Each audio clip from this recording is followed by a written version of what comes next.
आज सरकार की मंशा यही हो रखी है कि हम सारे बड़े बड़े उद्योग निजी हाथों में दे दें सरकार को। विकास नहीं हो रहा व्यापारियों का। अब 110 करोड़ रुपए का व्यापार करने वाला जो है व्यक्ति वो छोटा मझौला व्यापारी है। मेरे एक प्रश्न का उत्तर दीजिए। आप टैक्स का बोझ इतना लाद दिए हैं, वो केवल आपको जीएसटी देने में ही और कागजी खाना पूर्तियों में ही रह जा रहा है। पूरे देश की इकोनॉमी 2% 3% लोगों के हाथों में चली गई है। हम आपको सेमेस्टर पे सेमेस्टर दे रहे हैं और आप केवल हमको लॉलीपॉप और वो मुंगेरी लाल के सपने दिखा रहे हैं। सभी धर्मों को लेकर चलने वाला ये हिंदुस्तान क्यों सनातन की बात करता है, क्यों किसी वर्ग विशेष की बात करता है, क्यों हिंदू मुस्लिम की बात करता है? आदाब दोस्तों, आप देख रहे हैं श्री गंगा न्यूज और मैं हूं फैयाज अहमद। बिना लाग लपेट के हम तमाम मुद्दों पर बात करेंगे। हमारे साथ वरिष्ठ बीएसपी नेता व व्यापारी नेता नवल किशोर नाथानी जी हैं, उनसे बात करते हैं। सरकार लगातार दावे कर रही कि वो व्यापारी हित के लिए कार्य किए जा रहे हैं और उत्तर प्रदेश में अपराध मुक्त हो चुका है। ऐसे में तमाम निवेशक विदेशों से भी उत्तर प्रदेश में आ रहे हैं। हम जानते हैं नवल किशोर नाथानी जी से। नाथानी जी, क्या लग रहा है जो सरकार दावे कर रही है कि हम निवेशकों को ला रहे हैं, लोगों को रोजगार दे रहे हैं, कितना व्यापारियों का हित हो रहा है, कितना लाभ हो रहा है? पहले तो नमस्कार। और जितनी बात आप कह रहे हैं बिल्कुल सत्य कह रहे हैं। सरकार निवेश करवा रही है और जितने भी निवेश हो रहे हैं बड़े बड़े उद्योगपतियों के हो रहे हैं, बड़े बड़े ग्रुप के कॉरपोरेट के लोगों को मजबूत किया जा रहा है। ये बात सत्य है। सारे देश के जितने भी उद्योग हैं, आज सरकार की मंशा यही हो रखी है कि हम सारे बड़े बड़े उद्योग निजी हाथों में दे दें। यही तो विकास कर रहे हैं लोग। जितने भी कॉरपोरेट के निजी हाथ हैं, उनके अपने हाथ, उनके हाथ को वो लोग मजबूत कर रहे हैं। आप ग्रुप पूछना चाहेंगे तो ग्रुप के साथ मैं बताता हूं, अडानी ग्रुप। आज इतनी कंपनियां हैं उनकी कॉरपोरेट की, मालूम है कितना करोड़ देश का पैसा उनके पास है? सारा देश का कर्जा आज उनके पास, जो भी हमारी देश का कर्ज है, आज 3-3 लाख करोड़ रुपया जनता का पैसा, ये कर्ज ले लेकर के बड़े बड़े उद्योगपतियों को और मजबूत कर रहे हैं। क्या देश की 90% जो छोटे और मझौले व्यापारी हैं उनके बारे में सोचा गया? ये माल कौन बेचता है? छोटे और मझौले व्यापारी। एक घर में 5 मेंबर बेचता है, उनकी कभी देखी जाती है? जीएसटी आप इतना महंगा 28% 18% का जीएसटी तसील रहे हैं। छोटे और मझौले व्यापारियों की स्थिति तो ये है कि उनकी कॉरपोरेट वालों की पूंजी इतनी बढ़ रही है कि वो 30% इनकम टैक्स देने के बाद भी उनकी बैलेंस शीट करोड़ों रुपए में जा रही है। और छोटे और मझौले व्यापारियों की स्थिति क्या है? आज 1,60,000 करोड़ प्रति माह जीएसटी अगर कोई देने वाला वर्ग है, वो छोटा और मझौला व्यापारी दे रहा है।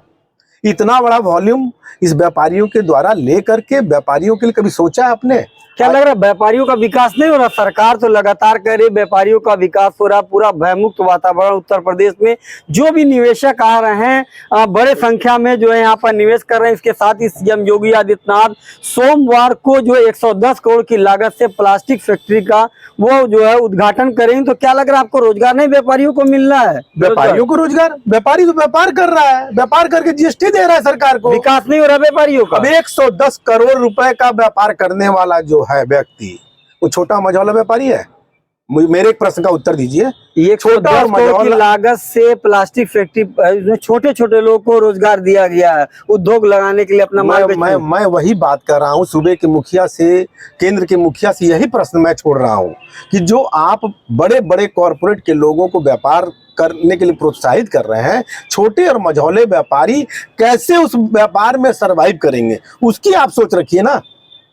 आज 1 करोड़ 2 करोड़ 5 करोड़ का जो काम करने वाले व्यापारी हैं वो 90% है। आज उनकी स्थिति क्या है?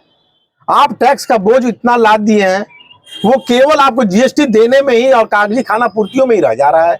तो बिना टैक्स दिए कोई सरकार या कोई चली है क्या? आपको क्या लग रहा है टैक्स नहीं देना चाहिए क्या व्यापारी? मैं कह रहा हूँ टैक्स दे रहे हैं। हाँ। तो ये टैक्स का लोड क्यों 90% के लोगों के ऊपर? क्यों नहीं छोटे मझौले व्यापारियों की पूंजी बढ़ रही है? क्यों बैंकों के कर्जों से दब रहे हैं? बैंक का ब्याज नहीं दे पा रहे हैं। उनके जब खर्चे व्यवसाय के इतने अच्छे ज़्यादा हैं तो उनकी भी देखभाल सरकार को करनी चाहिए।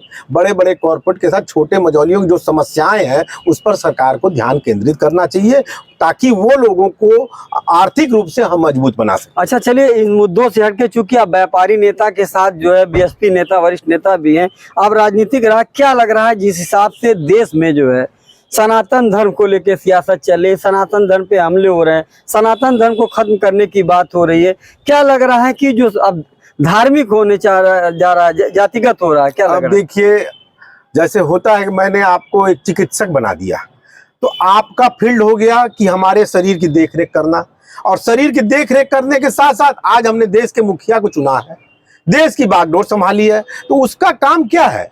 हम अपने देश को बेहतर तरीके से अपने जनता को खुश रखें, जो भी हमारी आर्थिक नीतियां हैं वो बेहतर हो। आज हम किस दिशा में जा रहे हैं, हमारा देश किस दिशा में जा रहा है, आप विचार तो कीजिए। सभी धर्मों को लेकर चलने वाला ये हिंदुस्तान क्यों सनातन की बात करता है? क्यों किसी वर्ग विशेष की बात करता है? क्यों हिंदू मुस्लिम की बात करता है? क्यों चुनाव में कहता है यहाँ पाकिस्तान में वोटर है? ये सब क्या तरीका है भैया? आज हम लोग का जो भाईचारा है, हिंदू मुस्लिम हम लोग सब बच्चे, हमारे सभी धर्मों के बच्चे एक साथ जाके विद्यालय में पढ़ते हैं, उनके दिमाग में इस तरह की भावनाओं को लाना, सनातनी आप को देश दिया गया है, आप देश को देखिए, जनता को देखिए, हमारी जनता खुश है कि नहीं खुश है? आज महंगाई से मर रही है, महिलाओं का किचन इतना महंगा हो गया है कि हम लोग परेशान हैं, अपने बच्चों को पढ़ाई नहीं दे पा रहे हैं, यहां तक कि छोटा मझौला व्यापारी मर रहा है, युवा तो परेशान है ही है। आप चलिए युवाओं को इंटरव्यू ले लीजिए, सर्वे कीजिए, 100 युवा को पकड़िए, आपको रोजगार कहीं नहीं दिखेगा। मतलब इसका कहने मतलब आपका मुद्दों से हटकर आप जो जात धर्म पे चला जा रहा है। बिल्कुल, जिन मुद्दों पर आपने देश की सत्ता ली है आज 2014 के बाद से, इसमें कहीं इफ बट नहीं है कि 2014 के बाद से जो सरकार आई है, जो मुद्दे आपने दिए थे कि हम महंगाई कम करेंगे, बेरोजगारी कम करेंगे,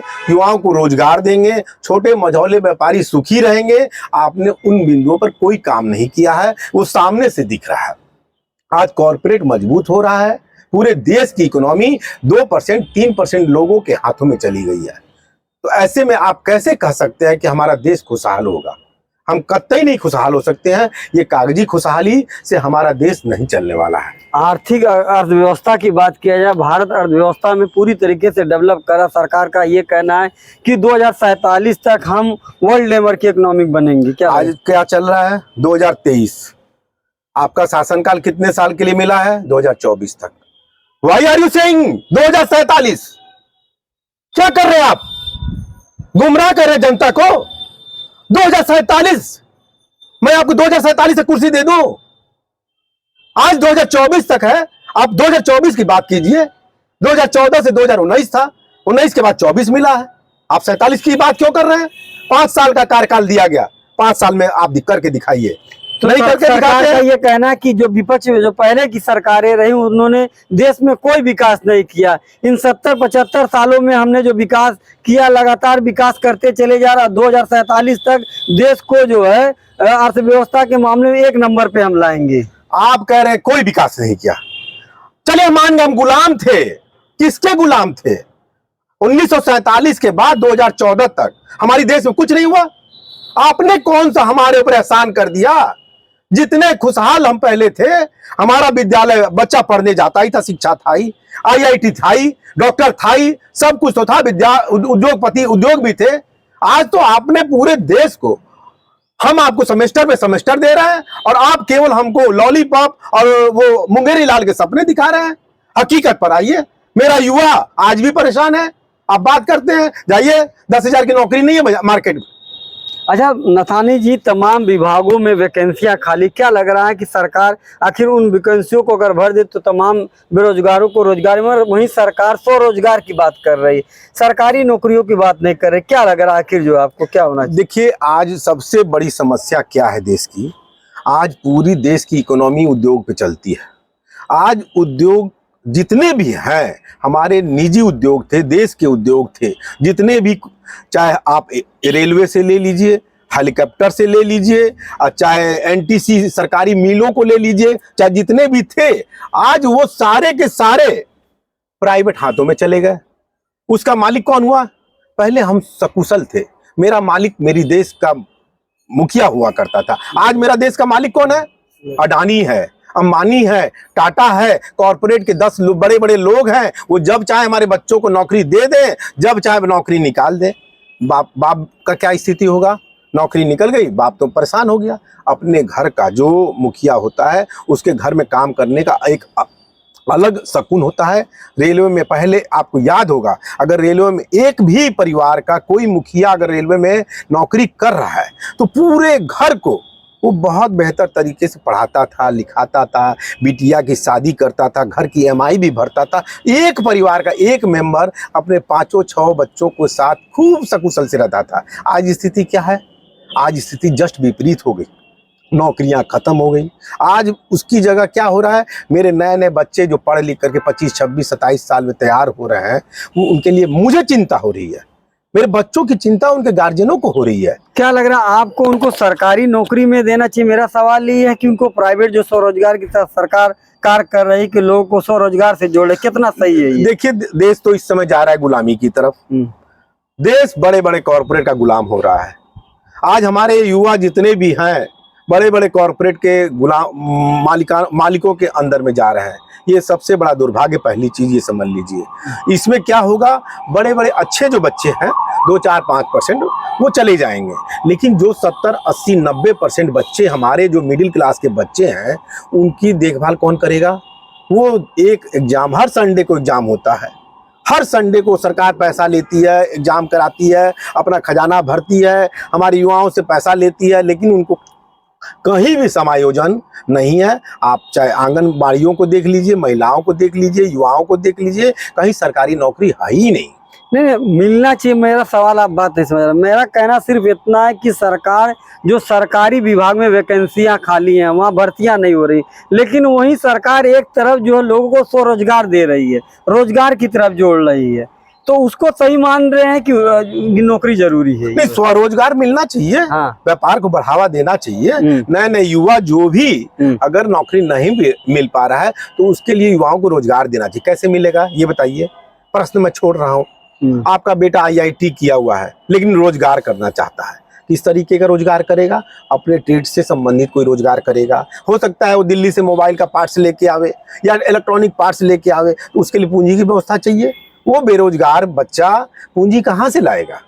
सरकार सबसे पहले उसको 5 लाख रुपए तक का निःशुल्क ATM कार्ड स्वरोजगार के तरह, जैसे किसान निधि होता है, किसानों को दिया जाता है, वैसे ही स्वरोजगार के तरफ उन लड़कों को, पढ़े लिखे बच्चों को 5 लाख रुपए तक का निःशुल्क क्रेडिट कार्ड दिया जाए, जिस पर ब्याज रहित हो, ताकि वो उस पैसे से व्यापार करे। अगर व्यापार को बढ़ावा देते तो बहुत अच्छी बात है, पहले यहीं से शुरुआत कर ले, ताकि बच्चों को, हमारे घर के बच्चों को रोजगार तो मिले। आप दीजिए। मतलब आपकी मांग सरकार से कि उनको 5 लाख का क्रेडिट लोन मतलब दिया जाए, और वो भी बिना ब्याज मुक्त। देखिए, ये वरिष्ठ नेता नवल किशोर नाथानी और व्यापारी नेता भी उनका साफ तौर से कहना है कि जो हिसाब से सरकार किसानों को क्रेडिट कार्ड दे रही है, उन्हें सहायता दे रही है, इसी तरीके से अगर बेरोजगारों को 5 लाख रुपया क्रेडिट दिया जाए, वो भी ब्याज मुक्त, तो कहीं ना कहीं वो बेरोजगार युवक भी रोजगार पा सकेंगे। गोरखपुर से फैयाज अहमद।